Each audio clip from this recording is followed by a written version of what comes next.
আসসালামু আলাইকুম, সবাইকে স্বাগত জানাচ্ছি আমার দেশ টপ নিউজে। আপনাদের সঙ্গে আছে আমি হুমায়রা নাওচিন। দর্শক, শুরুতেই জানিয়ে দেব সংবাদ শিরোনাম। হেলথ কার্ড চালুর নির্দেশনা দিয়েছেন প্রধানমন্ত্রী তারেক রহমান। নতুন সরকারের ৮ প্রতিমন্ত্রীর দপ্তর পুনর্বন্টন। যুক্তরাষ্ট্রকে দ্রুত কূটনৈতিকভাবে ইরান সংকট সমাধানের আহ্বান জানিয়েছে বাংলাদেশ। ইবি শিক্ষিকাকে ছুরিকাঘাতে হত্যার পর কর্মচারীর আত্মহত্যার চেষ্টা। দেশকে আবারও একদলীয় স্বৈরতন্ত্রের দিকে যাচ্ছে প্রশ্ন নাহিদের। নাগরিক সেবা অ্যাপ আনছে জামায়াত। প্রধান উপদেষ্টার দায়িত্ব ছাড়ার পর নতুন কর্মক্ষেত্রে ডক্টর ইউনূস। ব্যক্তিগত যানবাহন কমিয়ে গণপরিবহন ব্যবহারের আহ্বান। দর্শক, শুনছিলেন সংবাদ শিরোনাম, এবারে বিস্তারিত।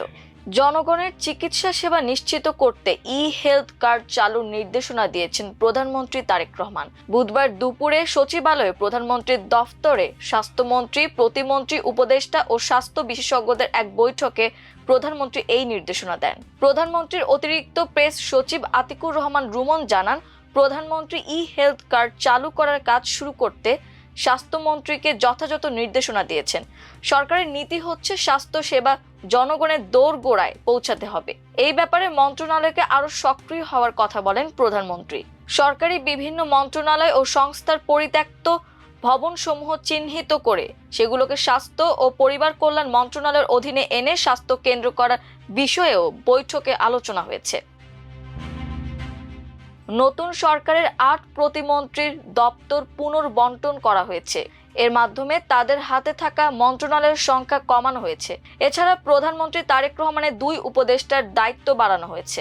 বুধবার মন্ত্রিপরিষদ বিভাগের জারি করা পৃথক এক প্রজ্ঞাপনে এই তথ্য জানানো হয়। রুলস অব বিজনেস অনুযায়ী প্রধানমন্ত্রী তারেক রহমান দপ্তর ও দায়িত্ব পুনর্বন্টন করেন।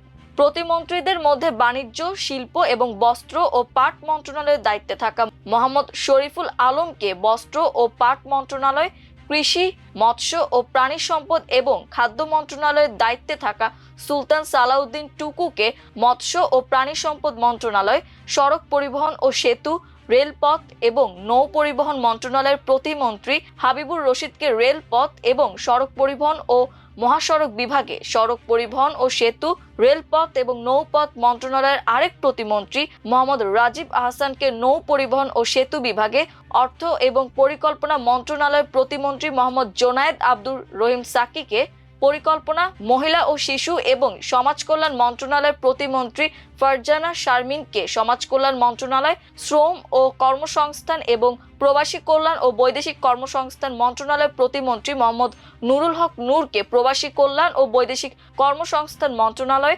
শিক্ষা এবং প্রাথমিক ও গণশিক্ষা মন্ত্রণালয়ের প্রতিমন্ত্রী ববি হাজ্জাজকে প্রাথমিক ও গণশিক্ষা মন্ত্রণালয় প্রতিমন্ত্রীর দায়িত্ব দেওয়া হয়েছে। পৃথক প্রজ্ঞাপনে প্রধানমন্ত্রী তারেক রহমানের ১০ উপদেষ্টার মধ্যে ২ জনের দায়িত্ব পুনর্বন্টন করা হয়েছে। এর মধ্যে নজরুল ইসলাম খান রাজনৈতিক উপদেষ্টার পাশাপাশি কৃষি মন্ত্রণালয় এবং রুহুল কবির রিজভী আহমেদকে রাজনৈতিক উপদেষ্টার পাশাপাশি শিল্প মন্ত্রণালয়ের দায়িত্ব দেওয়া হয়েছে। যত দ্রুত সম্ভব আলোচনার মাধ্যমে কূটনৈতিকভাবে ইরান সংকটের সমাধানের জন্য যুক্তরাষ্ট্রের প্রতি আহ্বান জানিয়েছে বাংলাদেশ। ঢাকা সফররত যুক্তরাষ্ট্রের দক্ষিণ ও মধ্য এশিয়া বিষয়ক সহকারী পররাষ্ট্রমন্ত্রী পল কাপুরের সঙ্গে বৈঠক শেষে সাংবাদিকদের প্রশ্নের জবাবে এই তথ্য জানিয়েছেন পররাষ্ট্রমন্ত্রী খলিলুর রহমান।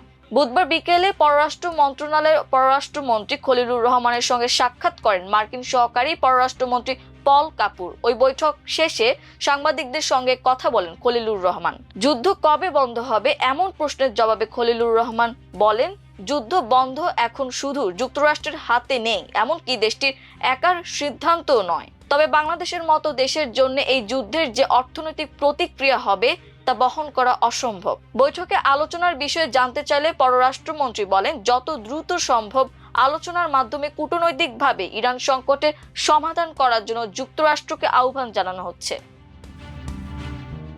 ইসলামী বিশ্ববিদ্যালয়ের সমাজ কল্যাণ বিভাগের সভাপতি ও সহকারী অধ্যাপক আসমা সাদিয়া রুনাকে তার নিজ কক্ষে ছুরিকাঘাতে হত্যা করা হয়েছে। এ ঘটনার পর একই কক্ষে রাষ্ট্রবিজ্ঞান বিভাগের কর্মচারী ফজলুর রহমান আত্মহত্যার চেষ্টা করেছেন। বুধবার বিকেল 4টার দিকে বিশ্ববিদ্যালয়ের থিওলজি অ্যান্ড ইসলামিক স্টাডিজ অনুষদ ভবনে অবস্থিত সমাজ কল্যাণ বিভাগে এই ঘটনা ঘটে। পরে খবর পেয়ে বিশ্ববিদ্যালয়ের প্রক্টোরিয়াল বডি ও ইবি থানা পুলিশ ঘটনাস্থলে উপস্থিত হয়ে উভয়ের রক্তাক্ত দেহ উদ্ধার করে।